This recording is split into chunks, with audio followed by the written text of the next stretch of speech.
हाँ, तो मित्रों, मैं कह रहा था कि भरत जी से भगवान श्री राम ने कहा कि पुरोहित किसी भी राज्य की, राष्ट्र की रीढ़ की हड्डी होते हैं। उसकी अर्थव्यवस्था की रीढ़ की हड्डी वहाँ के पुरोहित होते हैं।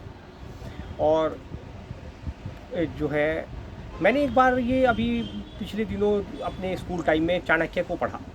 तो चाणक्य कहा करते थे, एक श्लोक लिखा है मैंने, उसमें वहाँ लिखा हुआ है आज भी, कि धर्मस्य मूलम अर्थम, अर्थम मूलस्य कामम। धर्मस्य मूलम अर्थम, धर्म के मूल में अर्थ का बड़ा महत्व है, ये चाणक्य कहता है। और अर्थम मूलम कामम, काम करने से अर्थ की प्राप्ति होती है, काम के मूल में अर्थ है। तो ये चंद्रगुप्त मौर्य और चाणक्य के शासनकाल में ऐसा लगता था कि चाणक्य ने ये वो बनाया। लेकिन जब श्री रामचरितमानस का अध्ययन किया तो पता लगा, अरे ये तो भगवान श्री राम ने भरत को 6.5 लाख साल पहले कह दिया। 6.5 लाख साल पहले इसी बात को भगवान श्री राम ने भरत को कह दिया। और कैसे है ये? उन्होंने कहा, पुरोहित अगर सामान ना मंगवाएं, देखो भरत, पुरोहित क्यों मंगवाते हैं? पुरोहित 108 सामानों की नई नई लिस्ट दे देते हैं। वो कहते हैं कि 5 नए घड़े लाओ, 20 नए सकोरे लाओ, 6 डंडी लाओ, 5 बांस लाओ, 5 मीटर ये वाला कपड़ा लाओ, 2 मीटर चौकी पे बिछाने का लाल कपड़ा लाओ, दूध लाओ, दही लाओ, घी लाओ, गंगा जल लाओ, पात्र लाओ, स्टील का लाओ, सोने का लाओ, चांदी का लाओ, ये लाओ, वो लाओ। ये सब पुरोहित जजमान से कहते हैं।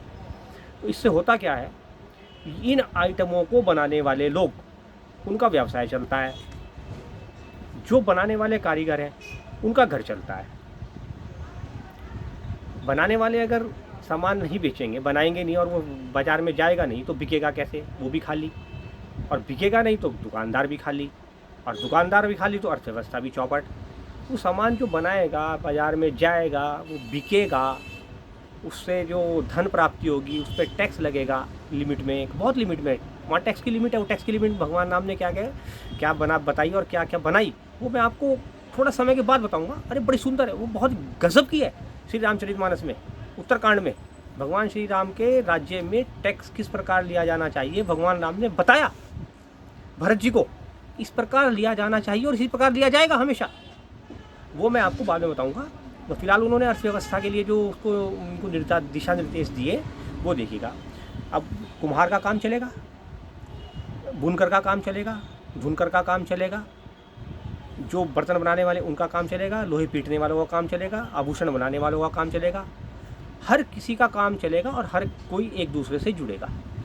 भगवान राम भरत से कह रहे हैं कि पुरोहित अर्थव्यवस्था की रीढ़ की हड्डी है। लेकिन भरत, एक बात का ध्यान रखना हमेशा, पुरोहित वह है जो पूजा कराने के बाद यजमान के घर का जल भी ग्रहण ना करे, अन्न भी ग्रहण ना करे, जल और अन्न दोनों ग्रहण ना करे, वो पुरोहित। कि प्रभु, भरत जी ने भगवान राम से पूछा कि प्रभु फिर उनकी व्यवस्था कैसे होगी? कि उनकी व्यवस्था करना, उनके जीवन यापन की व्यवस्था करना ही राम राज्य है। उनकी व्यवस्था, उनके जीवन यापन की व्यवस्था करोगे, जो राज्य का जो वित्त मंत्री है वो उनके भरण पोषण की व्यवस्था करेगा। पुरोहितों को कोई दान दक्षिणा वहाँ से नहीं लेनी। और अगर कोई पुरोहित ऐसा करता है तो वो पुरोहित ही नहीं है, मैं उसको गलत मानता हूँ। लेकिन पुरोहित जिस किसी जजमान के यहाँ जाए, पूजा पाठ कराए, वहाँ अन्न और जल ग्रहण ना करे, उसके अन्न जल ग्रहण की व्यवस्था राज्य करे, मतलब आप करो, और उसके भरण पोषण की व्यवस्था कौन करे? वो राज्य करे। ये भगवान श्री राम ने भरत से कहा। लेकिन हम पागलों ने क्या किया हमने? जरा इस पर भी तो आ जाइए ना कि हमने क्या किया। गुलामी से पहले अंग्रेजों ने इसको छुआछूत से जोड़ दिया। और ऐसे मूर्ख हैं भारतवासी, पढ़े लिखे गंवार। मैंने पहले कहा था, तो पहले एपिसोडों में मैं कह चुका हूँ, पढ़े लिखे गंवार किनको कहते हैं? उन इडियट्स को कहते हैं, उन गंवारों को कहते हैं जिन्होंने अंग्रेजों की बात को तुरंत मान लिया और इतने बड़े बड़े पोथे लिख डाले। कुछ इतिहासकारों ने तो इस पर इतने बड़े बड़े पोथे लिख दिए, छुआछूत पर पोथे लिख डाले। भगवान राम ने क्या कहा, किस वजह से कहा, क्यों कहा, बिना विचार किए अंग्रेजों ने कहा वो तो छुआछूत है। ब्राह्मण किसी के घर का पानी नहीं पीते, किसी के यहाँ का अन्न जल नहीं खाते, ये छोटी जाति, ये बड़ी जाति, ये फलाना, ये डिगड़ा, ये वो, ये कहने का भाव क्या था, करना क्या था, समझाना क्या था, आपने क्या कर दिया। तुलसीदास जी ने तो फिर वो मैं कहता हूँ ना कि ढोल गंवार क्षुद्र पशु नारी, इसका मतलब तुलसीदास जी तो पहले से ही लिख के गए हुए हैं, उनके जैसा तो संत है ही नहीं कोई भी। अरे गंवार जी ने तो क्या है, एक अंग्रेज आया पागल, उसने कह दिया ये छुआछूत है। अरे पुरोहित का कार्य है यजमान के लिए पूजा कराना, ताकि उसको जो ज्ञान है वो उसका विज्ञान में बदले। उस ज्ञान को विज्ञान में बदलने का काम था पुरोहित का। उसकी भरण पोषण की व्यवस्था राज्य को कर दी थी। अन्न जल यजमान का उसे इसलिए ग्रहण नहीं करना था कि उसका ध्यान वहाँ रसोई में पक रहे पदार्थों की तरफ ना जाए, जो रसोई में जो भोजन बन रहा है उसकी सुगंध की तरफ उस पुरोहित का ध्यान ना जाए। इसलिए भगवान राम ने ऐसा कहा था कि वहाँ जिस यजमान के यहाँ पूजा कराने जाओ तो वहाँ का अन्न जल ग्रहण मत करो।